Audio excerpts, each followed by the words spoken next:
SB19 sa wakas papunta na sa Indonesia for ASEAN Korean Music Festival. Marami nga ang natuwa nang ibinahagi ng isang netizens ang video kung saan maswerteng nakita at nakunan nito ng video sa airport ang Mahalima ngayong araw. Ayon sa kanila, papunta na daw umano ang mga boys sa Indonesia para mag-performs sa ASEAN Korean Music Festival. Marami naman ang nagpahatid ng kanilang kasiyahan at pagbati at syempre, pagka-proud sa kanilang lahat.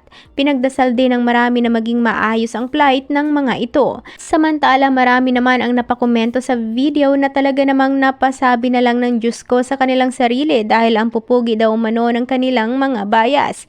Kahit napakasimple lamang nila. Narito ang video at mga komento.